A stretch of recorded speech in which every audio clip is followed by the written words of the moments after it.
Hello there, and welcome to Sleepy Travel Stories.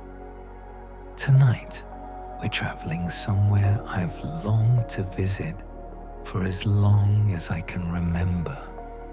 A place where the sun doesn't simply set, but performs. Where each evening, the sky transforms into something so vivid, so impossibly beautiful, that even after witnessing it night after night, you find yourself drawn back to the shore, unable to look away. We're heading to the Caribbean to watch the sunsets that have captivated travelers for centuries. Sunsets that seem to hold all the warmth and color of these islands in a single fleeting moment. I've arrived in late afternoon, when the light has already begun its slow transformation. The plane descended over water so blue it looked artificial, like something painted rather than real. Below, scattered islands appeared as green jewels set in turquoise, their white sand beaches creating delicate borders between land and sea. My first glimpse of the Caribbean came through that airplane window, and already I could see the quality of light was different here. Softer somehow, yet more brilliant. The sun seemed to hang in the sky with a richness I'd never quite seen before, casting everything in tones of honey and gold. Stepping off the plane, the warmth enveloped me immediately, not the oppressive heat of a landlocked summer day, but something gentler, carried on a breeze that smelled of salt and something sweet I couldn't quite identify. Perhaps it was the frangipani trees I would later discover growing everywhere, their white and yellow flowers releasing their perfume into the evening air. The airport was small, open to the elements in that way Caribbean buildings often are, as if the distinction between inside and outside matters less here than it does in colder places. I made my way to the coast as the afternoon began its slow fade toward evening. The road wound through terrain that shifted from bustling small towns to quiet stretches where the vegetation grew thick and lush on either side. Palm trees lined the route, their fronds rustling in the constant breeze. Some stood alone, tall and proud, their trunks slightly curved as if leaning into the wind. Others grew in clusters, creating shaded spots beneath their canopy where the light filtered through in dappled patterns. The coconut palms, I would learn, are the quintessential Caribbean tree. Rising sometimes over 100 feet into the air, these giants have trunks that can withstand hurricane-force winds, their flexibility allowing them to bend and sway rather than break. Their crowns of feathered fronds create that iconic silhouette against the sky, the one that appears in every postcard and photograph. But seeing them in person, watching how they move in the breeze, hearing the gentle whisper of their leaves, that's something no picture can quite capture. As I drew closer to my destination on the western shore, the anticipation built. I had chosen the West Coast deliberately, of course. In the Caribbean, geography determines your sunset experience. The islands stretch in a long arc, and depending on where you are, you might watch the sun rise over the Atlantic or set into the Caribbean Sea. Some islands offer both, their geography creating viewpoints that look in either direction. But for that classic Caribbean sunset, the kind where the sun melts into the ocean in an explosion of color, you want to be facing west. I arrived at the beach perhaps an hour before sunset. The timing felt important, though I didn't entirely understand why yet. I would learn about the golden hour, that magical period photographer's prize. But for now, I simply knew I wanted to be there early to watch the whole transformation unfold rather than arriving for just the final act. The beach stretched before me in a gentle curve, its sand not quite white, but a pale cream color that seemed to glow in the afternoon light. The water lapped to the shore in small, rhythmic waves, each one leaving a line of foam that quickly dissolved back into the sand. Further out, the Caribbean Sea spread in layers of blue and green, the colors shifting with the depth of the water. Near the shore, where I could see the sandy bottom, the water was pale turquoise. As it deepened, it became more blue, then darker still, until at the horizon it met the sky in a line so perfect it looked drawn with a ruler.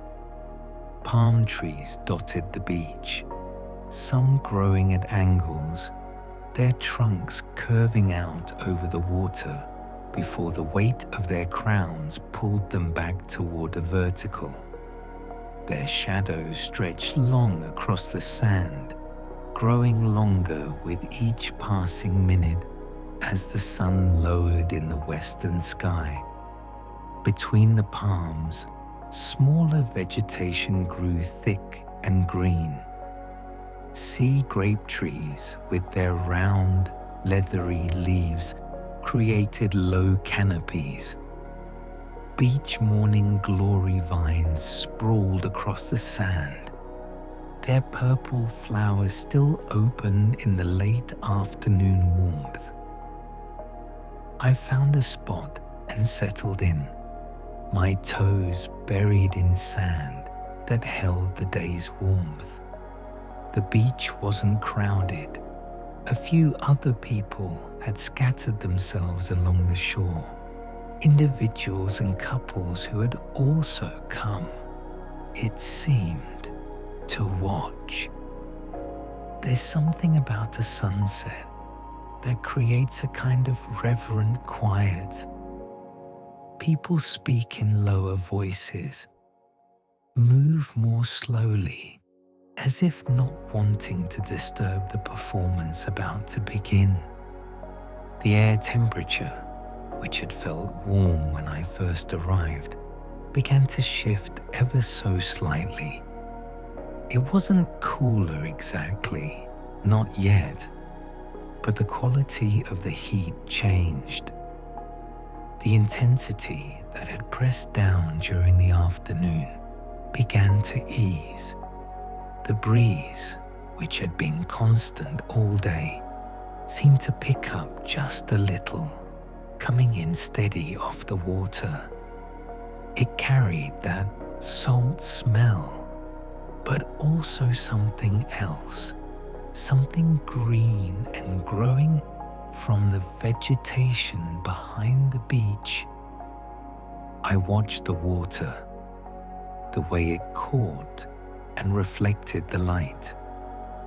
The surface moved constantly, never still. Each small wave and ripple creating a new pattern of brightness and shadow. Out beyond where the waves broke, the water looked almost glassy, disturbed only by the wind creating gentle ripples across its surface. Occasionally, I caught glimpses of movement, small fish jumping, their silver bodies flashing in the sunlight before disappearing back into the blue. The sun hung perhaps 30 degrees above the horizon now, still high enough that looking directly at it made me squint and turn away. But its light had begun to change. The harsh brightness of midday had mellowed into something richer, warmer. Everything the light touched seemed to glow from within. The sand became more golden. The palm fronds turned from green to a green-gold hybrid. Even my own skin, when I looked down at my arms, appeared sun-kissed in a way it hadn't just an hour before. This is what they call the golden hour, that period before sunset when the sun sits low in the sky and its light travels through more of the atmosphere to reach us. The journey changes the light, filtering out the blue wavelengths and leaving behind the warm tones, the oranges and reds and golds that make everything look like it's been dipped in honey.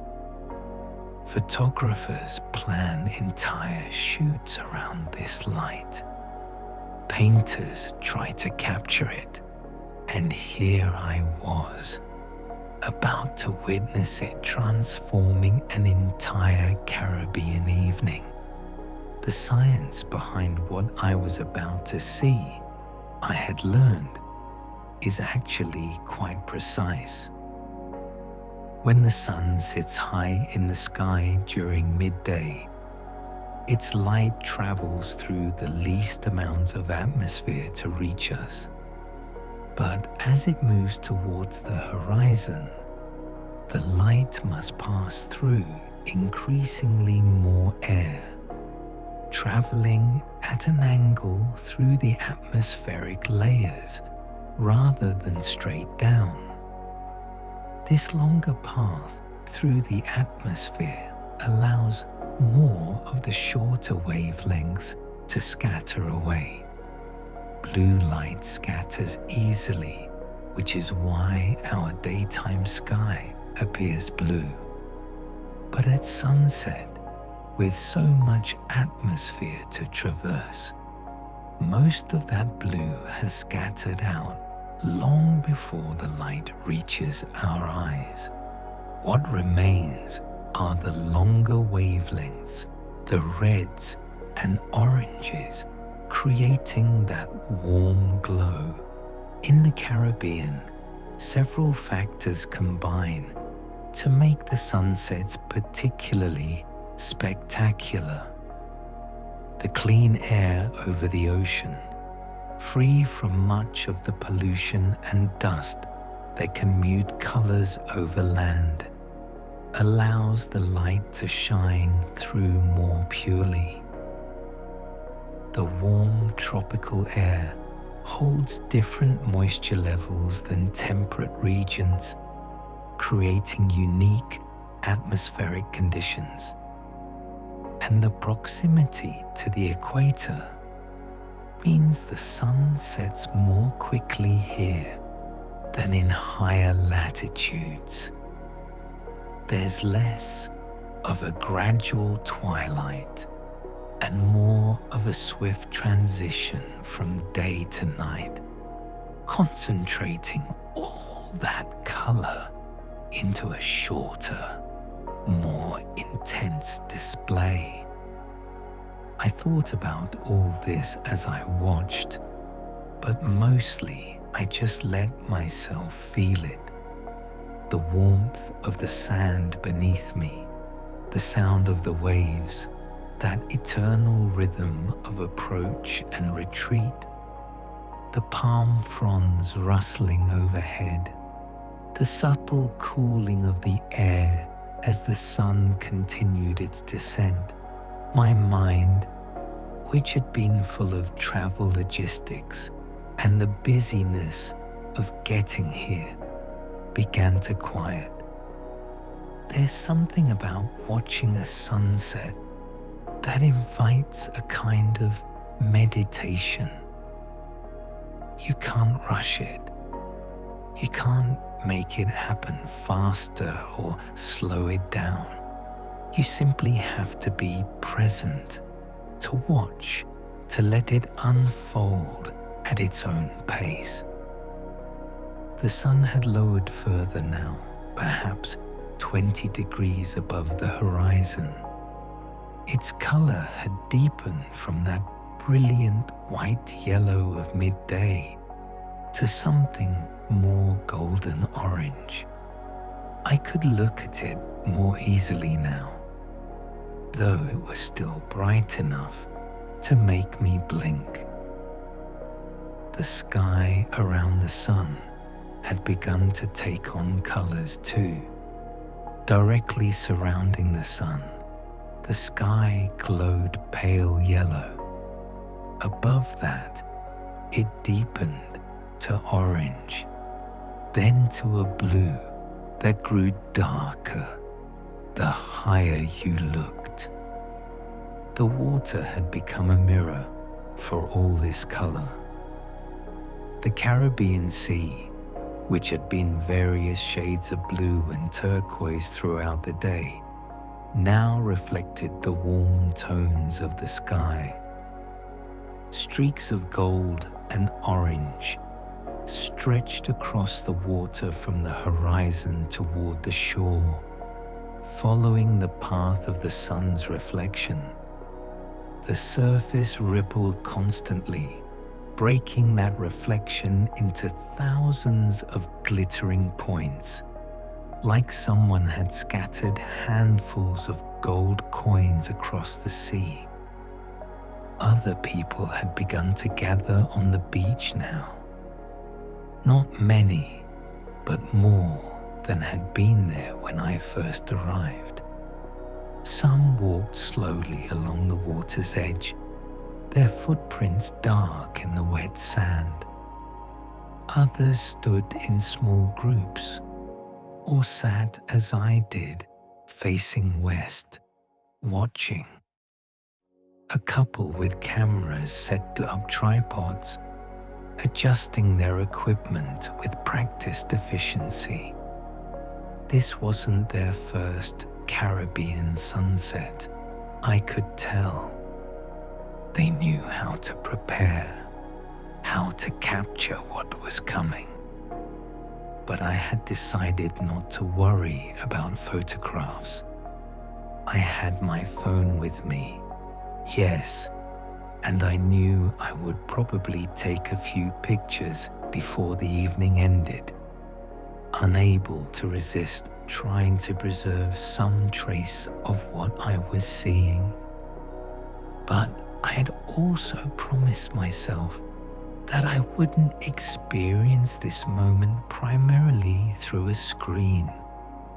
I wanted to see it with my own eyes, to let it imprint on my memory, rather than just on a memory card. The sun touched the horizon. It's hard to describe the feeling of that moment. All day, the sun had been overhead, moving across the sky in that slow arc we rarely pay attention to. But now, finally, it met the line where sea and sky come together. The bottom edge of the sun seemed to melt into the water, creating an effect almost like a reflection.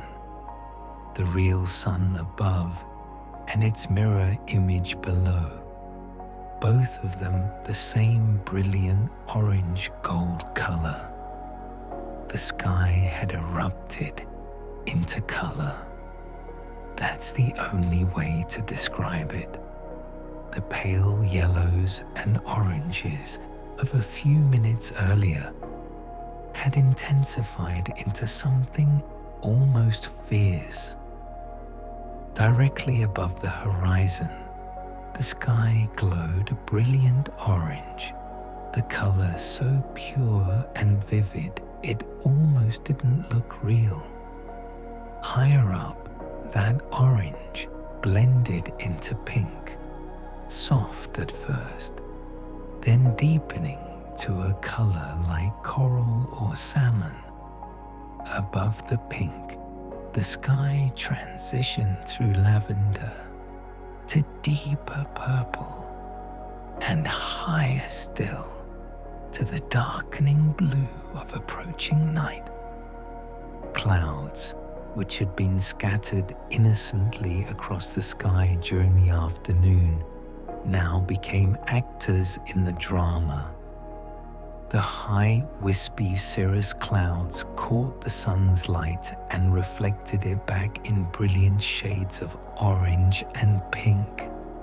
Some clouds appeared backlit, their edges outlined in gold while their centers remained darker.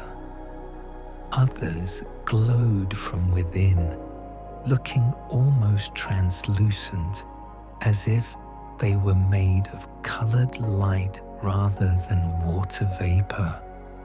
The ocean reflected all of this, doubling the display. The water had become a canvas, painted in every warm color imaginable.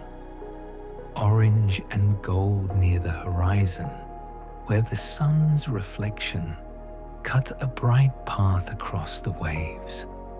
Pink and coral further out and closer to shore. A kind of peachy gold that made the water look almost drinkable, like some exotic cocktail served in paradise. I found myself holding my breath without realizing it, then consciously releasing it, reminding myself to breathe. The beauty of it was almost overwhelming. I had seen sunsets before, of course, many of them, but this was different. The colors were more intense, the transitions more dramatic. Perhaps it was the clean ocean air, or the particular atmospheric conditions of this evening, or simply the accumulation of all those elements that make Caribbean sunsets what they are. Whatever the cause, what I was witnessing felt like witnessing color itself being born, like the sky was showing me shades that didn't exist anywhere else on Earth. The sun continued its descent. Half of it was below the horizon now, the remaining visible portion creating a dome of brilliant orange gold that seemed to pulse with its own inner fire. The light it cast across the water had narrowed into a single bright pathway, leading from the horizon straight to the shore where I sat. Waves rolled through this golden road, breaking the reflection into 1,000 dancing lights. People on the beach had grown quieter. The few conversations I could hear had dropped to murmurs. Some people stood at the water's edge, letting the waves wash over their feet while they watched. Others had gathered in small groups, standing close together, sharing the moment. A couple stood with their arms around each other, silhouetted against the brightness, their figures dark against all that color. I noticed the birds then. All day they had been present, but unremarkable, going about their business of fishing and flying and living their bird lives. But now, silhouetted against that brilliant sky, they became part of the spectacle.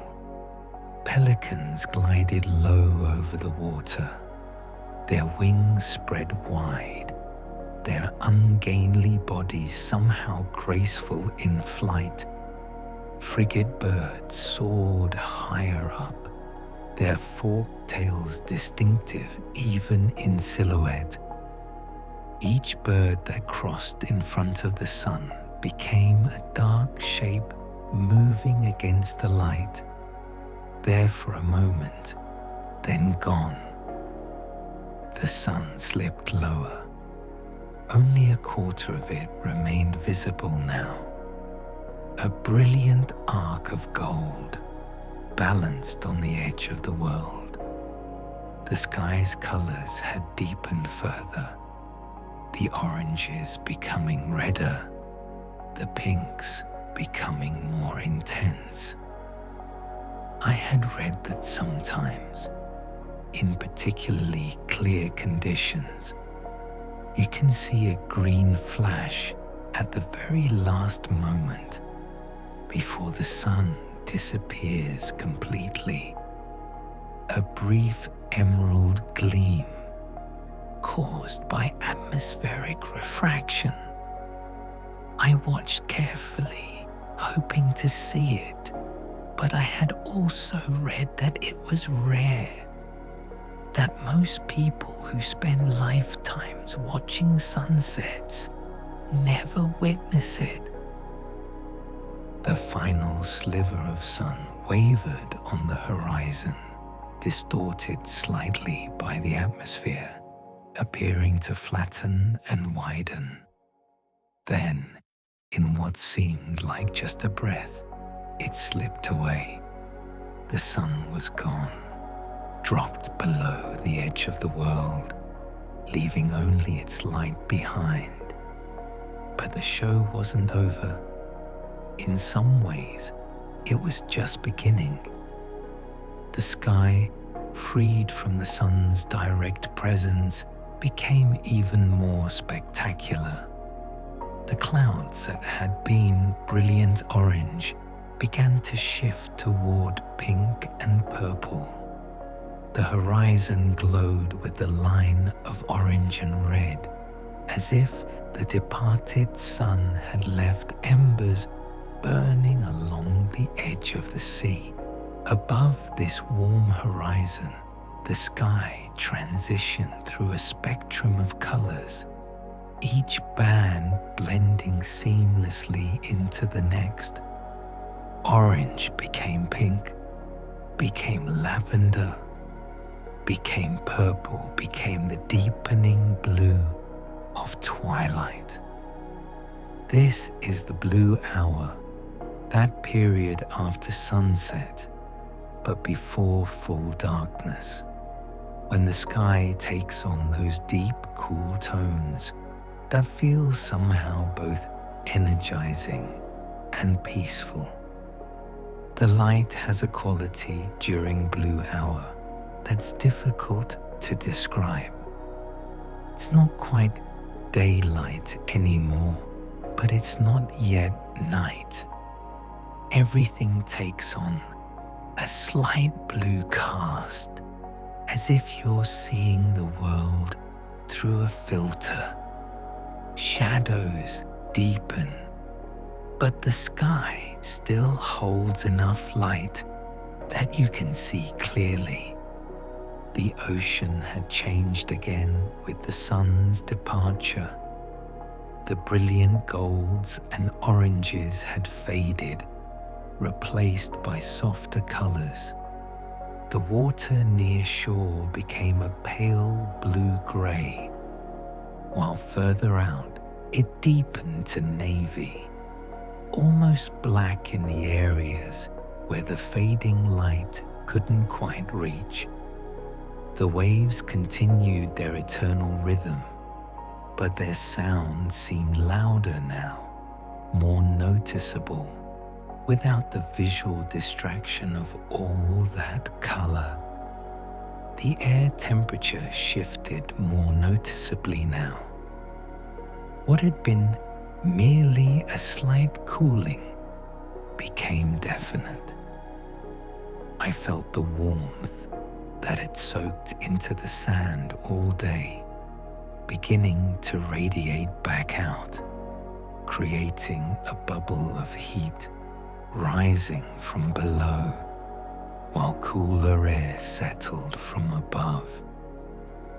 The breeze picked up a bit, and for the first time all day, I thought about reaching for the light jacket I had brought. Not yet, but soon. Behind me, the vegetation that edged the beach began to come alive with evening sounds. During the day, the constant rustle of palm fronds and the crash of waves had been the dominant soundtrack. But now, as light faded, other sounds emerged. The high-pitched calls of tree frogs, tiny creatures with voices that seemed far too loud for their miniature bodies. The chirping of crickets, building from individual calls into a unified chorus. Somewhere in the deeper vegetation, a bird called out, a sound I didn't recognize, something melodic and slightly mournful. These evening sounds are as much a part of the Caribbean experience as the visual splendor. The Caribbean islands are home to an incredible variety of wildlife, most of it invisible during the bright heat of day, but emerging as temperatures cool. The coqui frogs of Puerto Rico, famous for the coqui call that gives them their name. The whistling frogs found on many islands, their calls rising and falling in waves. Geckos beginning their nightly hunt for insects, announcing their presence with chirps and clicks. All of this life, invisible but audible, creating a soundscape that wraps around you like the warm air. I thought about the marine life beneath those waves rolling onto the shore.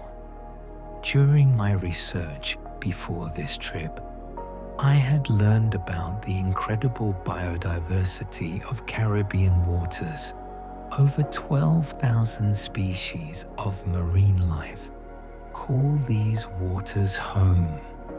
The coral reefs, some of the most diverse ecosystems on Earth, create habitats for countless fish, crustaceans, mollusks, and other creatures.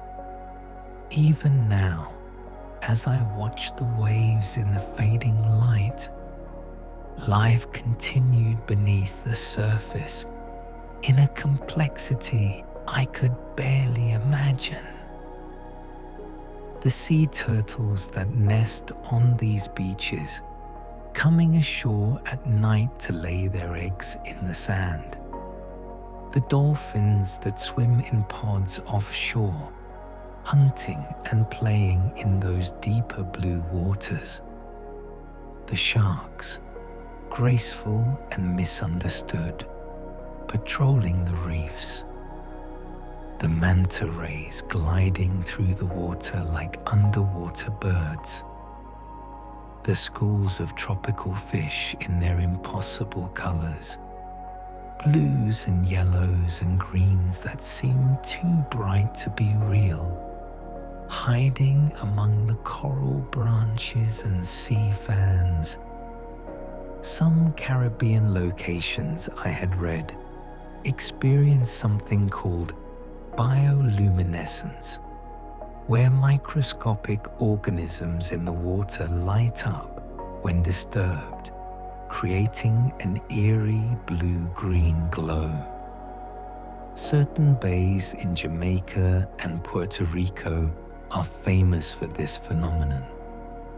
Swimming through bioluminescent waters at night, they say, is like swimming through liquid stars, each movement creating trails of light around your body. I hadn't planned to visit those locations on this trip, but the thought added another layer to my appreciation of these waters, another reminder of the magic that exists here, both visible and hidden. The sky continued its transformation as I sat watching. The brilliant colors were fading now, the oranges and pinks giving way to deeper purples and blues. The first stars began to appear, faint at first, barely visible, but growing brighter as the sky darkened. In the Caribbean, far from the light pollution of large cities, the stars appear in profusion once night fully arrives. But we weren't there yet. We were in that in-between time, no longer day, but not quite night, when the world seems to hold its breath. A few people had left the beach as the sun disappeared, their sunset quota apparently filled. But many remained, drawn to stay by the continuing beauty of the changing light. I understood completely. There's something about the time after sunset that feels just as magical as the sunset itself. The quiet deepening of colors, the slow emergence of night, the sense of transition and transformation. I noticed how the temperature continued to drop, degree by degree, creating that perfect Caribbean evening warmth that's neither hot nor cool, but exactly comfortable. This is one of the great pleasures of tropical evenings. The way the heat of the day dissipates without becoming cold, leaving behind a temperature that requires no jacket, no sweater, nothing but the clothes on your back and the warm air on your skin. The palm trees had become silhouettes now, dark shapes against the lighter sky. Their trunks rose in curved lines, and their fronds created feathery outlines overhead. In the strengthening breeze, they swayed more noticeably, creating a gentle rustling sound that blended with the waves and the evening insects into a kind of natural symphony. Each element contributed its own voice, its own rhythm, but together they created something harmonious, something that felt both random and perfectly composed. I thought about the people who live here for whom this is not a special occasion, but a nightly occurrence? Do they still come to the beach to watch? Do these sunsets still move them after seeing them hundreds or thousands of times? I suspected they do, at least sometimes. There's something about a beautiful sunset that transcends familiarity. Even if you've seen it before, even if you'll see it again tomorrow, this particular sunset, this particular combination of clouds and light and atmospheric conditions is unique. It will never happen exactly this way again. The local culture here has, in many ways, evolved around these natural rhythms. The sunset hour in Caribbean communities often marks a kind of transition time, when the activities of the day wind down and evening socializing begins.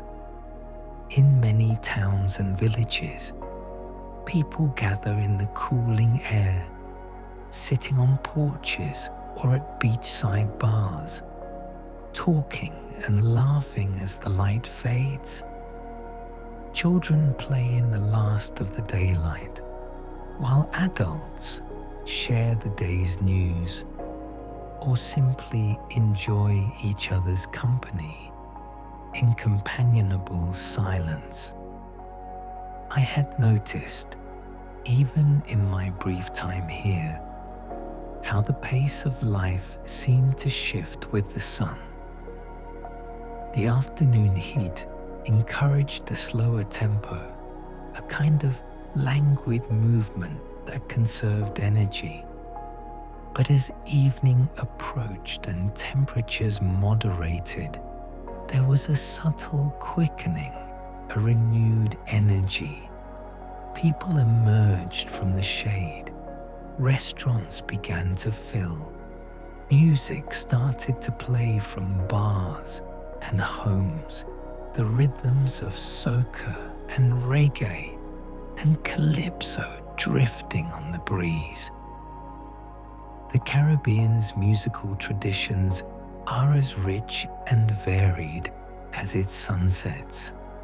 Each island has its own distinctive sounds, born from the complex history of these places, where African, European, and indigenous influences blended over centuries to create something entirely new. Trinidad and Tobago gave us calypso and steel pan. Jamaica brought reggae to the world.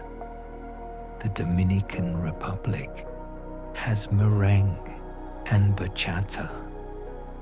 Cuba contributed sun and salsa.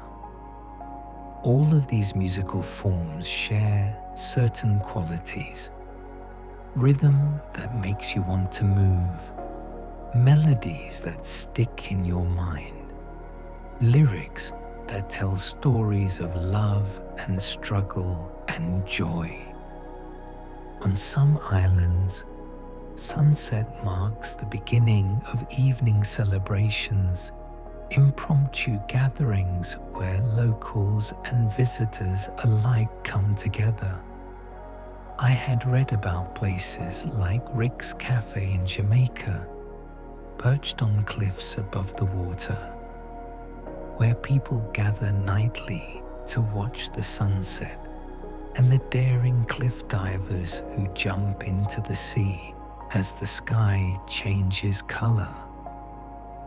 Or the Sunday evening gatherings at Shirley Heights in Antigua, where steel drum bands play, and the smell of jerk chicken fills the air as hundreds of people watch the sun sink into the Caribbean Sea.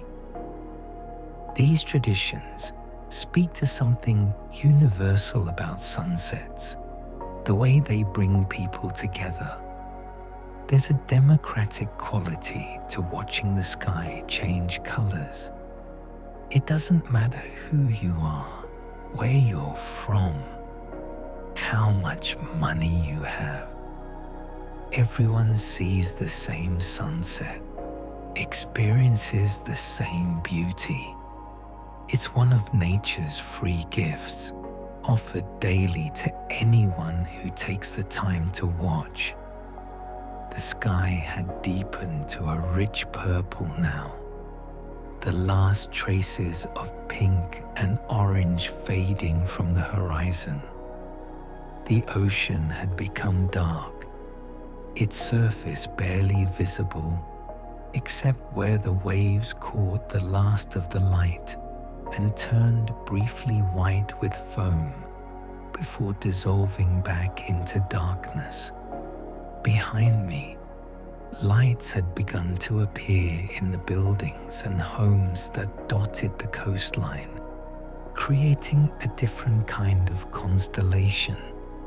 Earthbound stars marking where people gathered for their evening meals and conversations. I thought about getting up, about heading back to where I was staying, but I found myself reluctant to leave.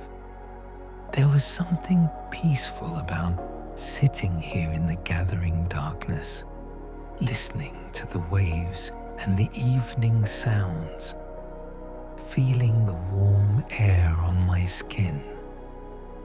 The sunset had been spectacular, yes, but this quiet afterwards held its own appeal.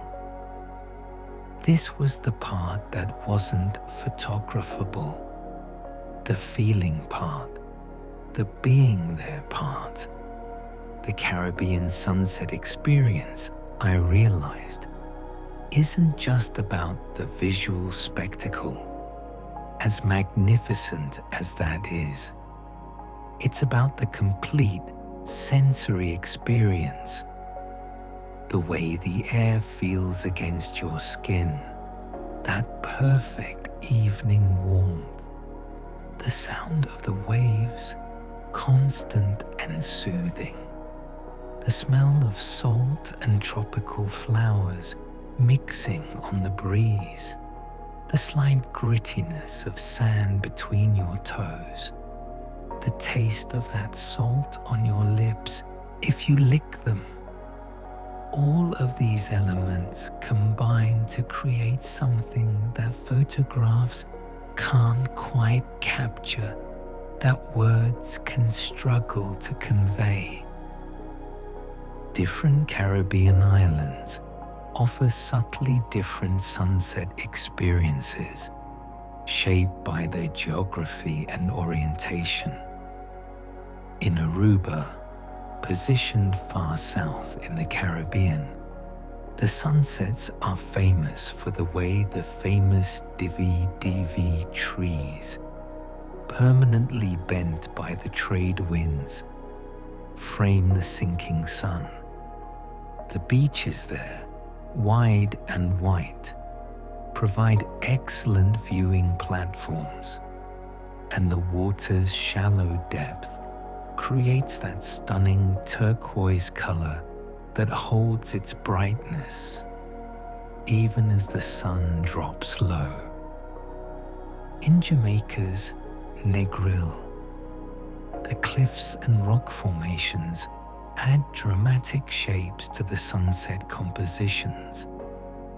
The sun doesn't sink into an empty horizon there, but descends behind, or beside or through natural rock formations, creating silhouettes and shadows that change the visual dynamic.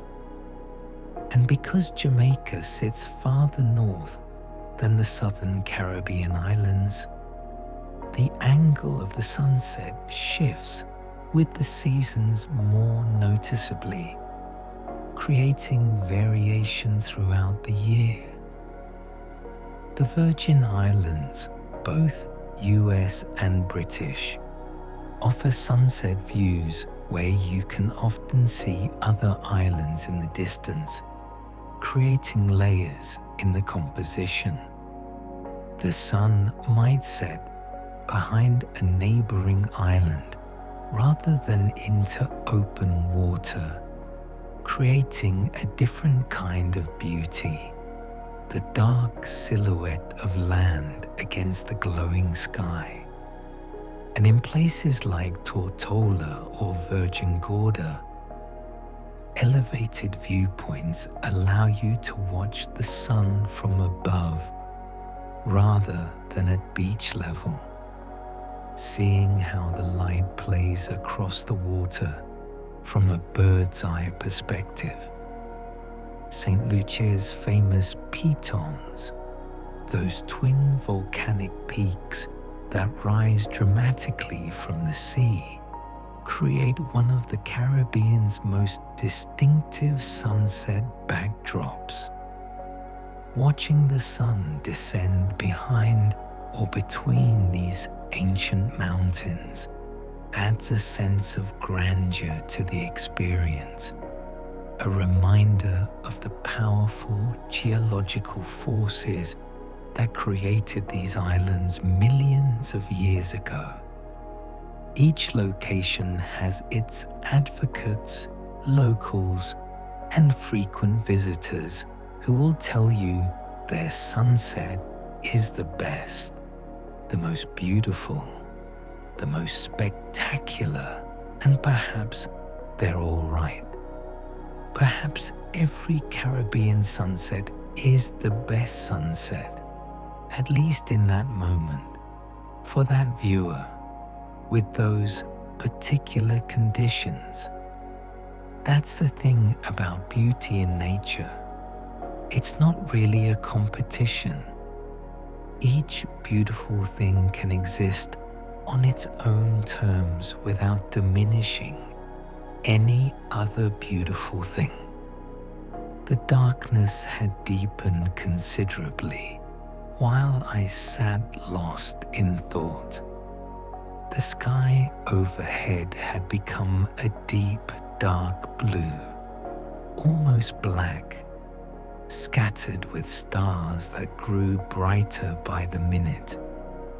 The Milky Way would be visible later, I knew. A river of stars arching across the sky, more stars than I had ever seen from my light-polluted home. But even now, with only the brightest stars visible, the sky felt vast and open in a way it rarely does in places with more artificial light. The moon had appeared, a thin crescent hanging in the western sky, following the sun's path, but lagging behind by hours. Its pale light wasn't bright enough yet to illuminate the landscape, but it created a gentle glow, another light source to add to the stars and the distant house lights and the now invisible reflected glow from the sun that had set. I finally stood up, brushing the sand from my legs and clothes, shaking out the towel I had been sitting on. Other people were doing the same, the beach slowly emptying as everyone returned to their evening plans. Some walked hand in hand along the water's edge, silhouettes moving against the faint light reflected off the waves. Others gathered their things and headed up the beach toward the road, toward restaurants and hotels and homes. As I walked away from the shore, I looked back several times, unable to quite let go of the evening. The beach looked different in the darkness. mysterious and peaceful. The palm trees rustled overhead, invisible now except where they blocked out portions of the star-filled sky. The sound of the waves would continue all night and into tomorrow and the day after that, eternal and unchanging, even as everything else transforms around it. I thought about tomorrow night, how the sun would set again, how the sky would put on another show. It would be different. The exact conditions never quite replicated, the clouds in different positions, the atmospheric moisture varying, creating new colors and patterns. Part of me wanted to come back, to watch again, to see how tomorrow's sunset compared to tonight's. And part of me wanted to preserve this one as singular, as special as my first Caribbean sunset, unrepeated and perfect in memory. The walk back to the main road led through a stretch of coastal vegetation, thick and fragrant in the darkness. I couldn't see it well, but I could smell it, that combination of flowering plants and green growth and the ever-present salt from the sea. Night-blooming jasmine added its sweet perfume to the mix, and somewhere nearby, a tree full of ripening fruit contributed a different scent, tropical and slightly fermenting. The sounds of evening surrounded me. More tree frogs now, their calls creating an almost constant noise, punctuated by the occasional bark of a gecko or the rustle of something moving through the underbrush.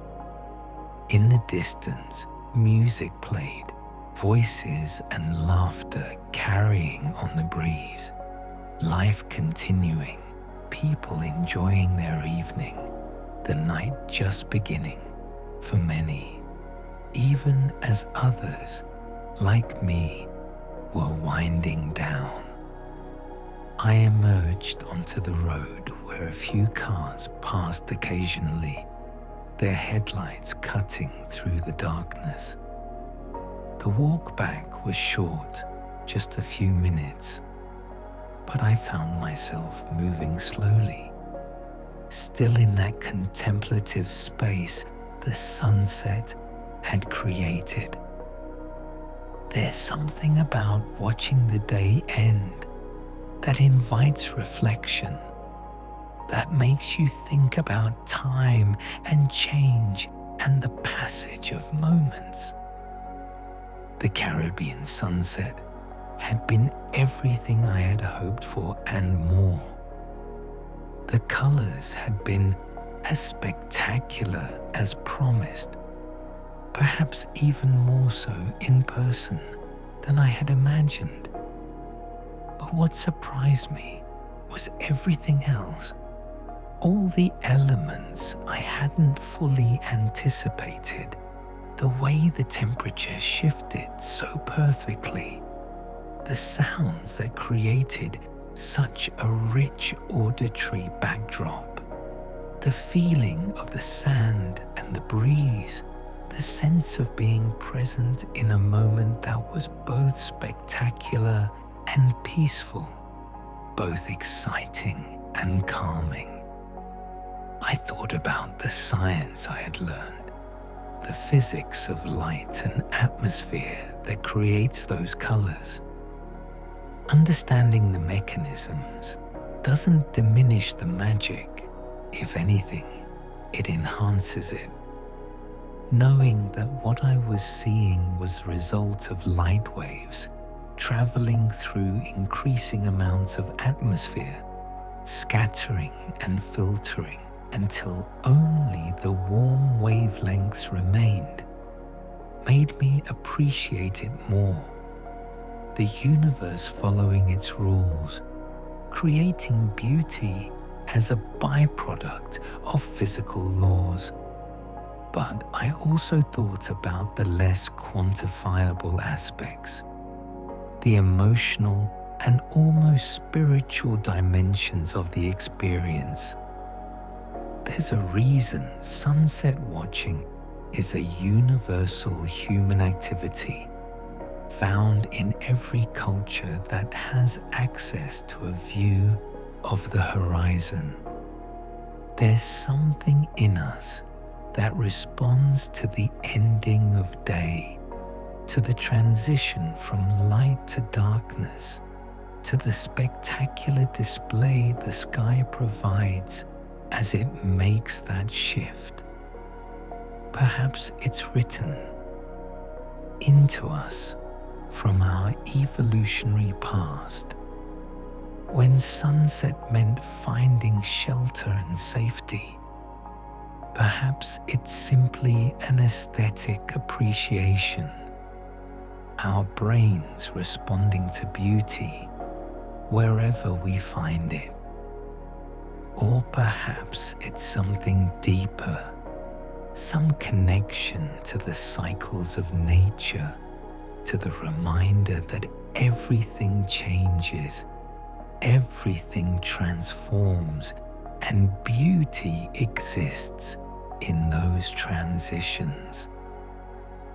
The Caribbean, with its position near the equator and its clean ocean air, offers some of the world's most spectacular sunsets. But the experience of watching them is about more than just the visual display. It's about placing yourself in a moment, about being present, about letting go of whatever concerns occupied your mind during the day and simply experiencing something beautiful.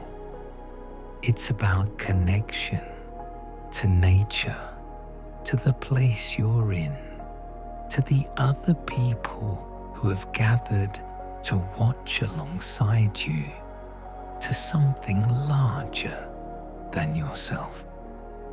As I approached my accommodation, I could see lights glowing warmly from windows, other travelers and locals beginning their evenings. Tomorrow would bring new adventures, new experiences, new things to see and do in these beautiful islands. But tonight had belonged to the sunset, to the sky and the sea, and the light transforming everything it touched into something golden and pink and orange, something that would exist only for those brief minutes before fading into memory. I stepped inside, the warm glow of electric light a stark contrast to the natural darkness outside. But I carried the evening with me, the feeling of it, the memory of those colors and that perfect temperature, and the sound of waves and palm fronds and evening frogs. My first Caribbean sunset, but I knew already it wouldn't be my last. How could it be? How could anyone experience something that beautiful and not want to experience it again? The islands would continue their nightly display, whether I was there to watch or not. Tomorrow evening, the sun would descend again, would paint the sky in new variations of the same timeless themes. Other viewers would gather on beaches and cliffs and lookout points would watch with the same wonder I had felt, would carry their own versions of the experience away with them. The sunset, democratic and generous, would offer itself freely to anyone who took the time to watch. And somewhere on some other Caribbean beach, on some other island, the preparation for tomorrow's show was already underway. The sun, even now sinking toward horizons on the far side of the world, would rise again over the Atlantic, would arc across the Caribbean sky throughout the day, would begin its descent again as afternoon turned to evening. The palm trees would sway, the waves would roll in, the temperature would shift from day's heat to evening's perfect warmth. And the sky, following the same physical laws that had created tonight's display, would transform again into something breathtaking and temporary and infinitely beautiful.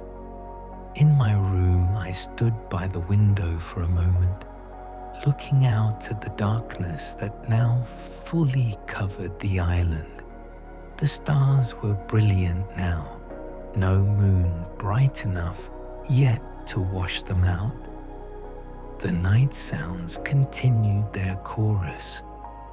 Somewhere in the distance, music played, a steel drum creating those distinctive Caribbean tones, melodic and slightly ethereal.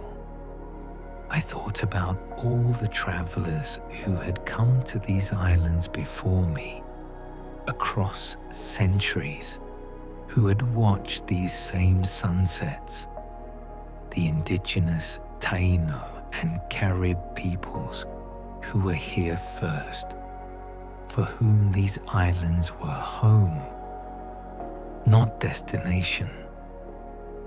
The European explorers and colonizers who arrived in ships, seeing these shores for the first time and being struck by the beauty, even as they brought such complicated history with them.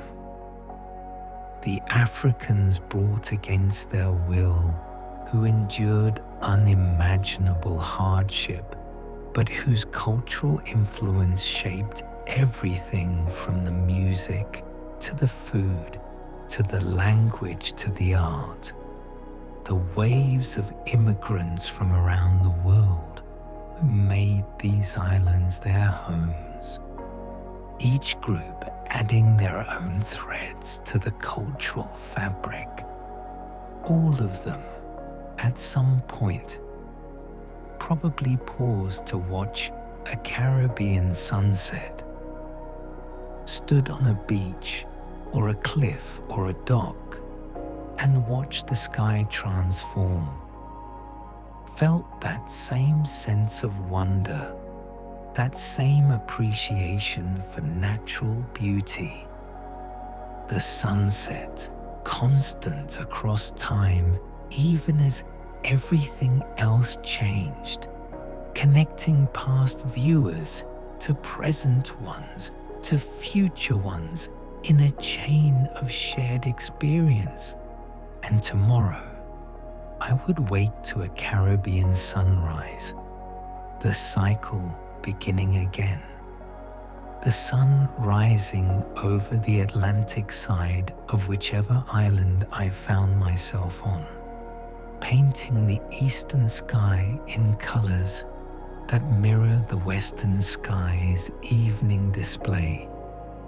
The day would warm, the light would shift from soft morning gold to harsh midday brightness. Activities would unfold, explorations and relaxations and all the things one does in paradise. And then, as the day began its wind down, I would find myself drawn again to the western shore, unable to resist the pull of another sunset, another transformation, another opportunity to witness beauty being created in real time. I had learned in my research before arriving that Caribbean sunsets vary significantly with the seasons, though the changes are more subtle than in temperate regions. The Caribbean doesn't experience spring, summer, fall, and winter the way northern climates do. Instead, the year divides into two primary seasons: the dry season, running roughly from December through April, and the wet season, stretching from May through November. Each season brings its own character to the evening sky. During the dry season, when I had chosen to visit, the air tends to be clearer, with lower humidity and fewer clouds. The trade winds blow steadily from the northeast, keeping temperatures comfortable and pushing any storm systems away. These conditions create sunsets that are often more crisp, more defined in their colors. The sun appears as a perfect disk, its edges sharp against the sky. The colors transition through clear bands, oranges and pinks and purples, laid out in distinct layers rather than blending together in softer gradations.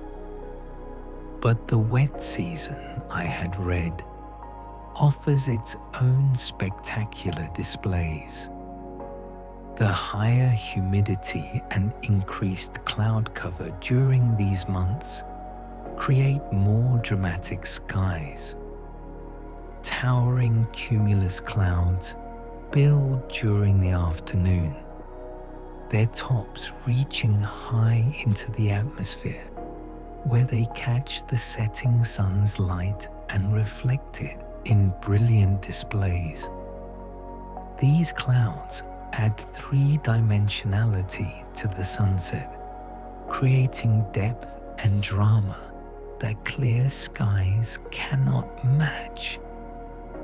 The sun might disappear behind a cloud bank, then emerge moments later, sending rays of light streaming across the sky in what photographers call crepuscular rays, or what poets might call the fingers of God. The wet season also coincides with hurricane season, that period from June through November, when tropical cyclones can form in the warm Caribbean waters. While major hurricanes are relatively rare events for any particular location, their presence shapes the character of the season. The atmospheric instability that can spawn these powerful storms also creates some of the most spectacular sunsets imaginable. In the days before or after a storm system passes, when the air is particularly humid and filled with moisture, the sunsets can explode with color, the sky turning shades of red and orange so intense they almost seem unnatural. I thought about the relationship between the Caribbean and these storms, how the same warm waters that make these islands Such pleasant places to visit also fuel the hurricanes that can devastate them. The sea surface temperature, which hovers around 80 to 82 degrees Fahrenheit throughout much of the year and can reach 86 degrees or higher during summer months, provides the energy that tropical cyclones need to form and intensify. When that warm water combines with the right atmospheric conditions, low wind shear and converging air currents, the result can be a hurricane, one of nature's most powerful phenomena. But even this destructive potential has shaped Caribbean culture in profound ways. The hurricane season influences everything from building construction to social patterns to the timing of festivals and celebrations. Houses are built low and sturdy, designed to withstand high winds. Hurricane shutters protect windows. Communities maintain strong networks of mutual support, knowing that when a big storm comes, they'll need to rely on each other for survival and recovery. And there's a kind of fatalism mixed with resilience, an understanding that these islands exist in a powerful natural system that humans can prepare for but never fully control. The sunset I had just watched was a dry season sunset, clear and brilliant, but I found myself curious about what the wet season skies might look like. How would the additional clouds change the display? Would the colors be different with more moisture in the air? Would the sunset last longer, the sun playing hide and seek with the clouds before finally disappearing? These questions added another layer to my appreciation, a recognition that even in experiencing this one sunset, I was experiencing only one variation of an infinite number of possible combinations. The tropical location of the Caribbean also means that sunset times vary less throughout the year than they do at higher latitudes. In places far from the equator, summer days can be long and winter days short, with sunset times varying by hours between solstices. But here, closer to the equator, the variation is much smaller. Sunset might occur around 6 in the evening during winter months and around 7 during summer, a difference of only about an hour. This consistency creates a kind of reliability to the evening rhythm, within a reasonable range when the sun will set, allowing you to plan your day around it if you choose. The actual duration of the sunset, the time from when the sun touches the horizon to when it completely disappears, is also affected by latitude. At the equator, where the sun's path is nearly perpendicular to the horizon, sunset happens quickly in as little as 2 or 3 minutes. The Caribbean islands, positioned between roughly 10 and 25 degrees north latitude, fall in between the rapid equatorial sunsets and the more leisurely sunsets of higher latitudes. The sun takes perhaps 10 to 15 minutes to fully set once it touches the horizon, quick enough to feel like an event rather than a slow fade, but long enough to allow you to appreciate the changing colors and light. I thought about this timing, about how it shapes the experience. A sunset that happens too quickly might feel rushed, over before you've fully engaged with it. One that drags on too long might lose its impact, the specialness diluted by duration. But the Caribbean sunset hits a kind of sweet spot, brief enough to feel significant, long enough to appreciate.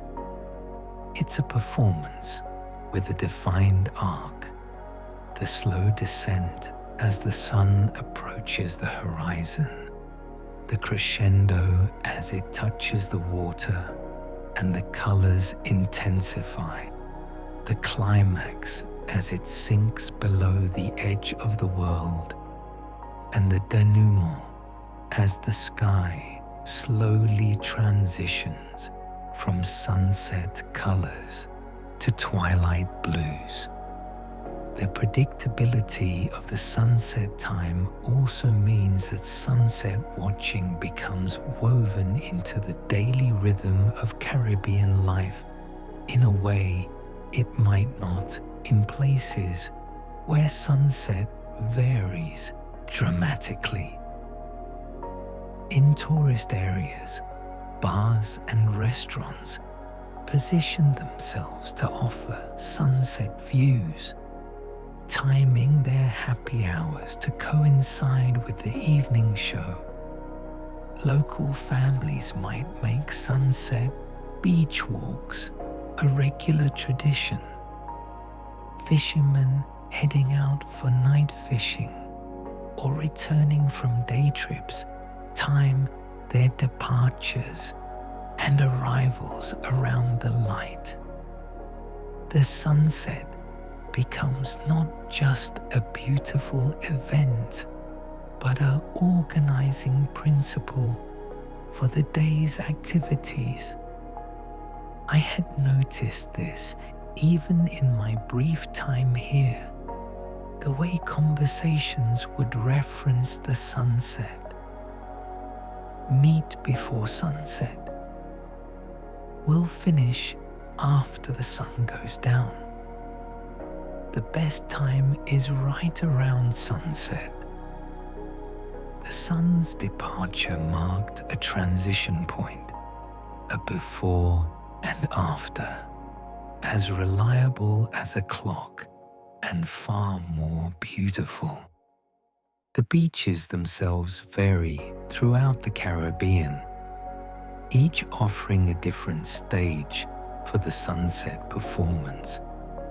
Some islands boast pure white sand beaches, the result of coral and shells being ground down over millennia by waves and weather. These white beaches seem to glow in the evening light, reflecting and amplifying the warm tones from the sky. Walking barefoot on white sand during sunset feels like walking on ground that's been blessed by the light, each grain illuminated, the whole beach becoming luminous. Other beaches feature sand in shades of cream or beige or even pink, the result of different geological processes and different source materials. Some Caribbean beaches have black sand, volcanic in origin, found on islands where volcanic activity has shaped the landscape.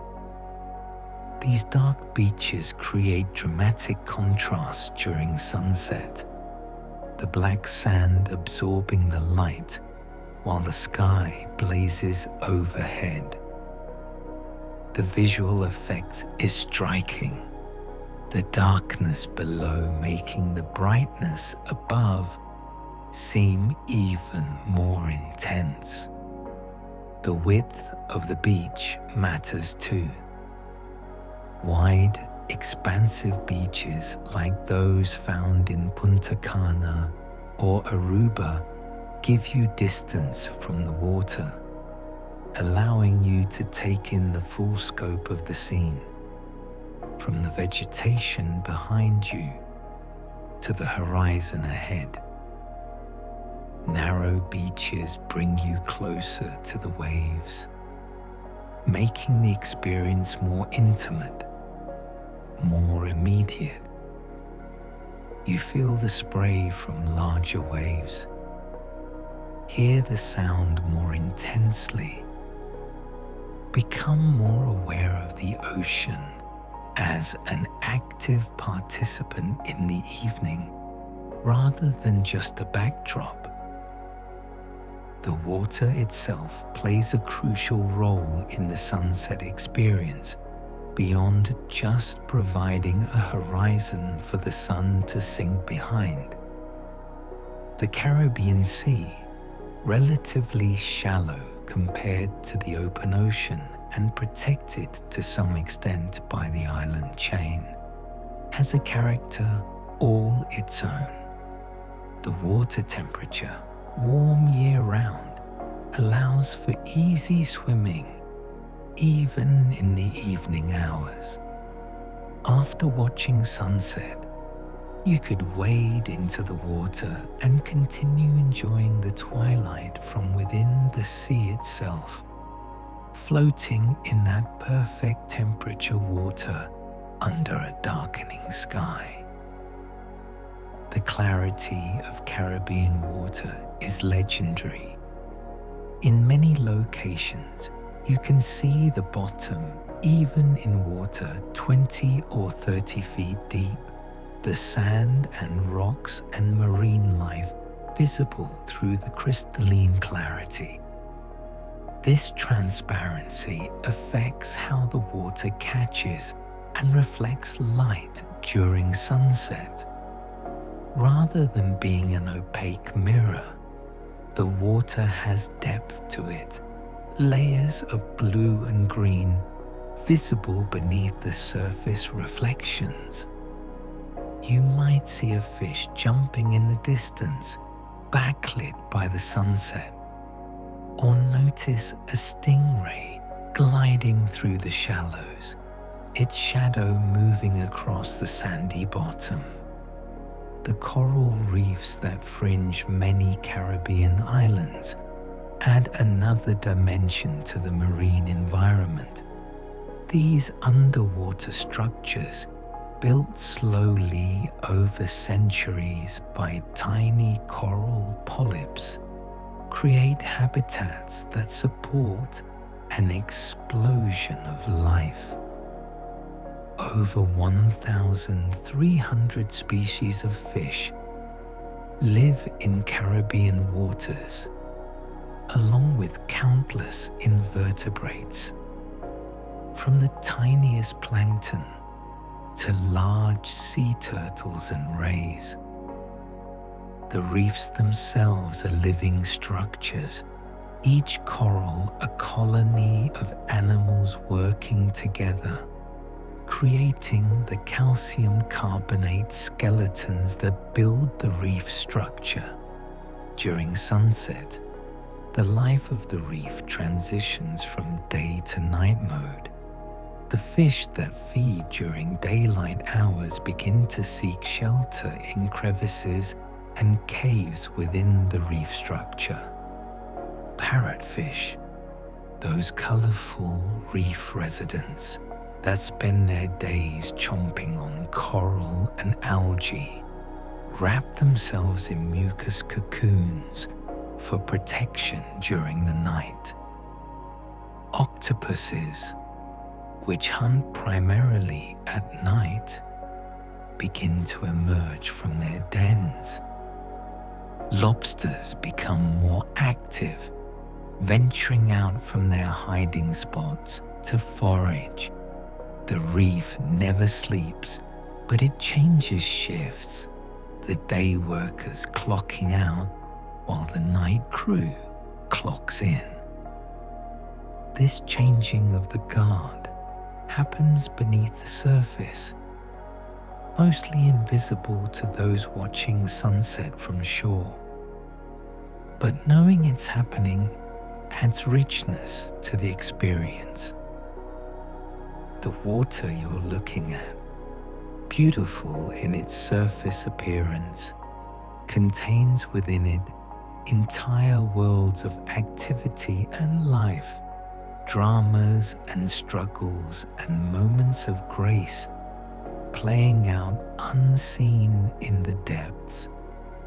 The birds that inhabit Caribbean skies also transition at sunset, their behaviors shifting with the changing light. During the day, you might see pelicans hunting, flying in formation low over the water, then suddenly diving when they spot a fish, their bodies hitting the surface with surprising force before bobbing back up with their catch. Magnificent frigate birds with their long forked tails and impressive wingspans soar on thermal currents, rarely flapping, conserving energy as they scan the water below for fish or opportunities to steal food from other birds. As sunset approaches, these daytime hunters begin to settle for the evening. Pelicans return to their roosting sites, gathering in trees or on docks or other structures where they'll spend the night. The frigate birds, which cannot land on water due to their non-waterproof feathers, head to their roosting trees as well, perching high in the branches where they'll be safe until morning. Meanwhile, other birds emerge. Night herons, which spend the day roosting quietly in mangroves or other sheltered spots, become active as light fades. You might hear their distinctive squawk as they fly to their hunting grounds in shallow waters. Bats emerge too, though they're mammals rather than birds. Several species of bats inhabit Caribbean islands, some feeding on insects, others on fruit, and a few specialized species that fish, skimming low over the water to catch small fish near the surface. Watching these transitions happen during sunset adds life and movement to the scene. The pelicans flying home in the fading light, their bodies creating strong silhouettes against the colorful sky. The bats beginning their evening hunt, their erratic flight patterns distinct from the more direct flying of birds. The occasional night heron calling from the darkness. All of this activity reminding you that sunset is not just a visual event, but a biological one, a transition that affects every living thing in the ecosystem. The vegetation that edges Caribbean beaches also responds to the cycle of day and night, though in more subtle ways than animals. Some flowers are day blooming, opening in the morning and closing as evening approaches. Others are night bloomers, their petals unfurling as darkness falls, releasing fragrances that attract night-pollinating moths and bats. The frangipani trees I had smelled earlier might be most fragrant in the evening, their scent carried on the cooling breeze. The sea grape trees that grow so commonly on Caribbean beaches have tough, round leaves that rustle in the wind, creating a sound distinct from the lighter, more delicate rustle of palm fronds. During the day, these leaves appear green, but in the sunset light, they can take on warmer tones, the light filtering through them, revealing veins and patterns invisible in harsher midday sun. Manchineel trees, which grow on some Caribbean beaches despite being highly toxic, create shade during the day but become silhouettes as light fades. The sand itself tells stories if you know how to read it. During the day, you might notice tracks, signs of the creatures that move across the beach. Ghost crabs leave distinctive trails as they scuttle sideways to their burrows. Sea turtles, if they've come ashore to lay eggs, leave wide, unmistakable tracks from the water to the nest site and back. Birds leave delicate prints, 3 toes forward and 1 back. Human footprints, of course, are everywhere on popular beaches, but even these tell stories of bare feet and shoes, running children and strolling adults, solitary walkers and groups. As sunset progresses and the light changes, these tracks cast small shadows that make them more visible.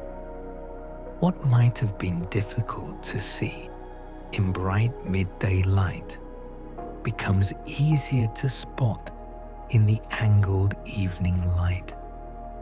And as twilight deepens into night, the highest tides of the day begin to creep up the beach, slowly erasing the day's tracks, smoothing the sand, preparing it to be marked anew tomorrow. The tides themselves are influenced by the moon, which I could see now in the darkening sky, a thin crescent following the sun toward the horizon. The Caribbean, like all ocean waters, experiences tides driven by the gravitational pull of the moon and sun. But Caribbean tides are generally smaller than those in many other ocean regions, typically ranging from less than 1 foot to perhaps 3 feet between high and low tide. This relatively small tidal range means the beach doesn't transform as dramatically between high and low tide as it might in places with 10 or 15-foot tidal swings. But the tides still matter, still influence the rhythm of the coast. Local fishermen know the tides, know when certain fish are more likely to bite, when certain areas become accessible or impassable. The tides determine how far up the beach the waves reach, where the line of seaweed and debris gets deposited, which tide pools form and persist. Even with smaller tidal ranges, the Caribbean coast is a dynamic environment, constantly being reshaped by the interaction of waves and tides and weather. I thought about the communities I had glimpsed on my drive to the beach, the towns and villages where people live year-round, where the Caribbean is not a vacation destination, but home. These communities have developed their own relationships with the sea and the sunsets, relationships built over generations. Fishing villages where the day's catch determines dinner, where family boats have names and histories, where knowledge about winds and currents and fish behavior gets passed from parent to child. In these communities, sunset might mark the return of fishing boats from day trips, the men cleaning their catch on the dock, while pelicans wait hopefully for scraps. It might signal the time when families gather for dinner, when children finish their outdoor play and come inside. In tourist-oriented areas, sunset marks the transition from daytime activities to evening entertainment, when beach bars start to fill and live music begins, when the rhythm of the evening builds toward whatever nightlife the island offers. The food traditions of the Caribbean are deeply connected to the sea and the land, to what grows and swims in these tropical waters. Fresh fish grilled over charcoal, seasoned with herbs and spices that reflect the complex cultural heritage of the islands. Jerk seasoning from Jamaica, a combination of allspice and Scotch bonnet peppers that creates both heat and depth of flavor. Sofrito from Puerto Rico, that aromatic base of garlic and peppers and herbs that underlies so many dishes. Conch fritters from the Bahamas, the tough meat of the large sea snails battered and fried until crispy. As evening approached and I had walked to the beach, I had passed small restaurants and food stalls where dinner preparations were underway. The smell of fish cooking, of chicken being grilled, of rice and beans simmering in pots. These smells mixed with the salt air and the floral scents, creating an olfactory richness that made me hungry despite having eaten not long before. There's something about the combination of sea air and good food smells that heightens appetite, that makes even simple food seem desirable. The drinks of the Caribbean are equally distinctive. Rum, of course, the spirit made from sugarcane or molasses, produced on islands throughout the region in styles ranging from light and clear to dark and rich.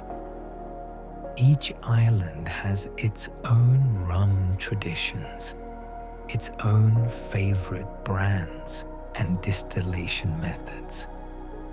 Trinidad has Angostura, famous for its bitters, but also producing rum. Barbados has Mount Gay, one of the oldest rum distilleries in the world. Jamaica produces dark, flavorful rums perfect for sipping.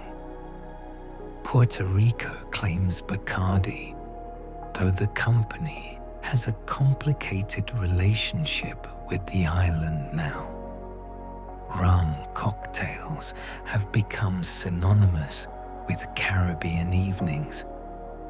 The piña colada, supposedly invented in Puerto Rico, blending rum with coconut cream and pineapple juice. The mojito, Cuban in origin, combining rum with fresh mint, lime juice, and sugar. The tea punch from the French Caribbean islands, a simple but potent mix of rum, lime, and cane syrup.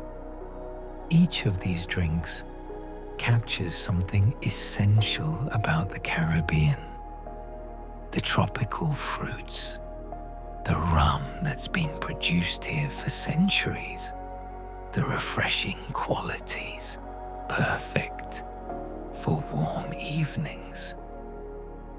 Watching sunset with a rum cocktail in hand has become a cliché perhaps, but clichés often have their roots in genuine pleasure. There is something perfect about the combination. The sweetness and strength of the drink complementing the sensory overload of the sunset, the cold glass beading with condensation in the warm evening air. I had chosen to watch my first sunset without such accompaniment, wanting to experience it purely. But I could imagine how a drink might enhance future sunset sessions, might become part of the ritual. The concept of ritual seemed important to the Caribbean sunset experience. In many places, sunset watching has evolved from a casual activity to something more structured, more ceremonial. The Sunday evening gatherings at Shirley Heights in Antigua, which I had read about, began as informal get-togethers, but have evolved into a full-fledged event with steel drum bands, barbecue, and hundreds of attendees. The sunset celebration at Mallory Square in Key West, while technically not in the Caribbean proper, captures that same spirit of communal sunset appreciation, complete with street performers and musicians and artists. These organized celebrations serve multiple purposes. They provide entertainment and create social opportunities. They support local musicians and food vendors, and they acknowledge the specialness of the sunset, treating it not as background scenery, but as the main event. By gathering specifically to watch the sun go down, these events honor the beauty of the natural world, create a shared experience that bonds people together, however briefly, and maintain a connection to the rhythms of nature that modern life often obscures. But sunset watching doesn't require organized events or crowds. Some of the most meaningful sunset experiences might be solitary ones, or shared with just one or two close companions. The beach where I sat had attracted a handful of people, enough to create a sense of community without feeling crowded. I had watched some of them, the ways they engaged with the sunset, the photographer with his tripod carefully composing shots, checking his settings, waiting for the perfect light. The couple standing at the water's edge, holding hands, not speaking, just being together in the moment. The solo walker, moving slowly along the shore, occasionally stopping to look westward. Each person brings their own context to the experience. The photographer sees the sunset through the lens of composition and light quality, thinking about exposure times and color balance. The couple might see it as a romantic moment, a shared experience that strengthens their bond.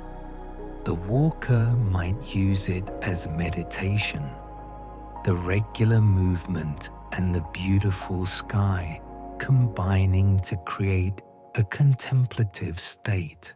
And I, the first-time visitor, saw it through the lens of wonder and novelty. Everything fresh and amazing because it was all so new. But I imagine that even long-time residents, people who have seen hundreds or thousands of Caribbean sunsets, probably still find them moving. How could you not? Yes, the novelty would wear off. Yes, you would become familiar with the patterns and the timing. But beauty remains beautiful even when familiar. Perhaps it becomes even more beautiful, more appreciated when you understand it better.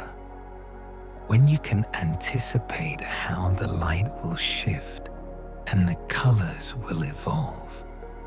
The sun had been gone for a while now, the sky continuing its slow fade from twilight toward full night.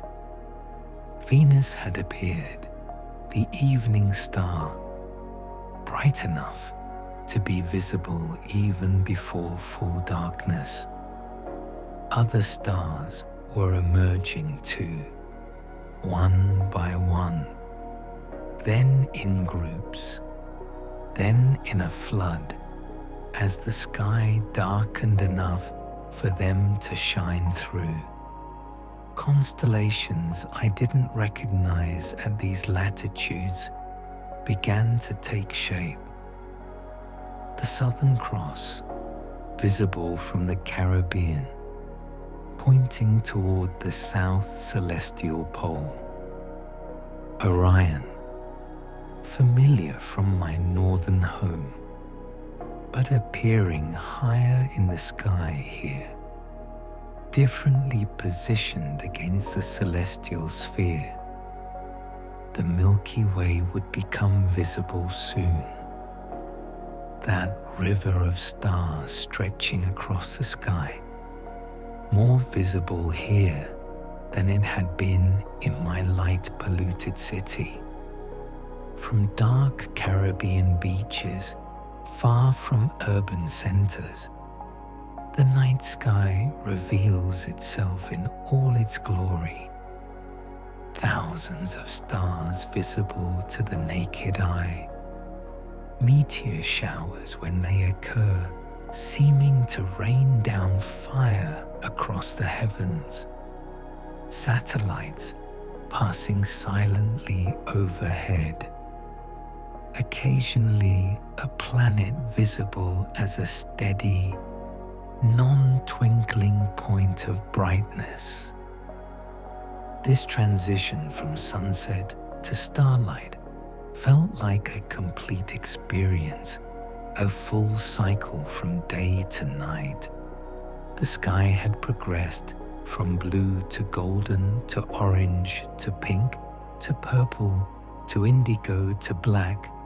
The light had shifted from bright to soft to dim to darkness, punctuated by celestial lights. The temperature had dropped from warm to perfectly comfortable. The sounds had changed from day birds to evening frogs to night birds and insects. Each phase of the transition had its own beauty, its own character. I understood now why sunset watching could become something more than just casual sightseeing. It's a practice, like meditation or yoga or any other activity that requires you to be fully present. You can't watch a sunset half-heartedly, distracted by your phone or your thoughts. Well, you can, but you'll miss most of it. To really experience a sunset, you have to give it your attention. You have to watch the changes unfold. You have to be there, in that moment, on that beach, under that sky. And in our modern world, where attention has become fragmented, where we're constantly interrupted by notifications and demands and the busyness of life, having something that requires and rewards sustained attention feels valuable. The sunset won't wait for you to finish checking your messages. It won't pause while you respond to an email. It happens on its own schedule, and if you want to experience it, you have to meet it on its terms. There's something refreshing about that, something almost rebellious in choosing to sit and watch the sky change colors instead of doing all the things you probably should be doing. The Caribbean sunset had given me that permission, that invitation to simply be present. And in being present, I had received a gift, the memory of extraordinary beauty, yes, but also the experience of slowing down, of connecting with the natural world, of feeling part of something larger than myself. The sun sets every day, everywhere on Earth, as reliable as anything in our lives. But here in the Caribbean, the conditions combine to make it spectacular, to make it an event rather than just an occurrence. Tomorrow would bring another sunset, and the day after that, another. Each one different in its details, but each following the same basic script. The sun would descend, the colors would emerge, the light would transform, the day would end, and night would begin. This has been happening for as long as the earth has existed, long before there were humans to witness it, and it will continue long after we're gone. We're just visitors to the show, temporary audience members privileged to witness beauty being created and recreated every single day. The Caribbean had offered me its signature gift, the evening display that makes these islands famous among sunset watchers. But it had also offered something more subtle and perhaps more valuable.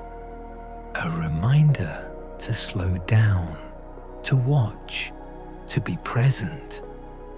In our busy lives, we often rush past moments like these, too occupied with what comes next to fully experience what's happening now.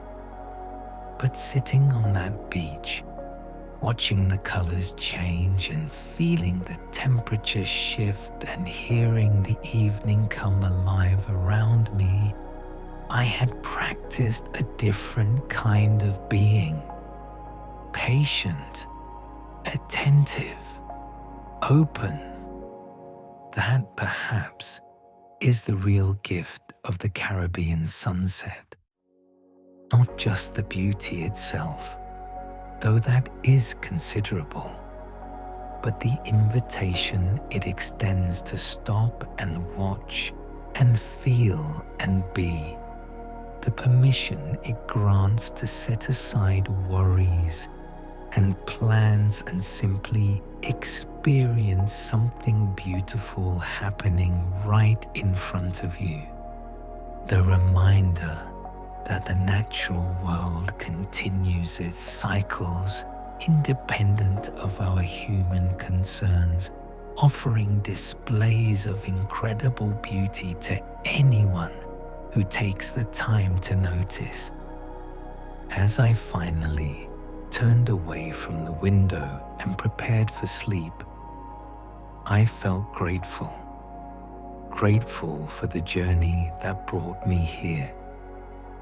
Grateful for the timing that allowed me to arrive in late afternoon, to settle in, to watch that first sunset with fresh eyes. Grateful for the clear skies and the particular atmospheric conditions that made this evening's display so spectacular. Grateful for the unknown hand that shaped these islands, that positioned them just so in the tropical waters, that created the conditions for such sunsets to exist. And I felt anticipation for tomorrow, for the sunsets yet to come, each one unique, each one unrepeatable, each one offering its own version of beauty. The Caribbean sunset watches I had dreamed of had become real, had exceeded expectations, had created memories that I knew would stay with me long after I left these islands and returned to my regular life. Outside, the night continued its gentle progression. The stars wheeled slowly overhead in their ancient patterns. The waves rolled in with their eternal rhythm. The palm trees swayed, the night creatures sang their songs. And somewhere beyond the eastern horizon, the sun moved through its own night, preparing for its return, for another day, in paradise, for another evening transformation. Tomorrow, I would watch again, and the day after that. Each sunset a gift, freely offered, infinitely beautiful, never quite the same twice. This is what I had come for. This is what the Caribbean, in its generous way, provides night after night after night. The show that never grows old, the beauty that never becomes routine, the reminder that the world we live in contains magic if we only take the time to watch. I settled into bed, the sound of the waves still audible through the open window, the night breeze still carrying its perfume of salt and flowers. Sleep would come easily here, lulled by the natural soundtrack, tired from travel but satisfied in a way that only comes from experiencing something truly beautiful. Tomorrow would bring new sunsets, new colors, new moments of wonder. But tonight had been perfect. My first Caribbean sunset watch, the beginning of a love affair with these evening skies that I suspected would last a lifetime. The magic of the Caribbean sunset isn't just in what you see, though the colors are extraordinary. It's in how it makes you feel, in the space it creates for wonder and peace and connection. It's in the way it gathers people together, strangers and friends alike, all facing the same direction, all watching the same show, all sharing in the same moment of beauty. It's in the reminder it provides that despite all our human complications and concerns, the sun will set tonight and rise tomorrow. The sky will put on its show, and beauty will continue to exist in the world. Thank you so much for spending this evening with me, watching the Caribbean sunset unfold.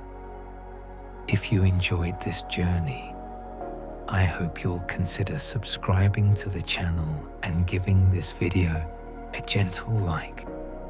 It helps others find these peaceful stories, these moments of calm and beauty.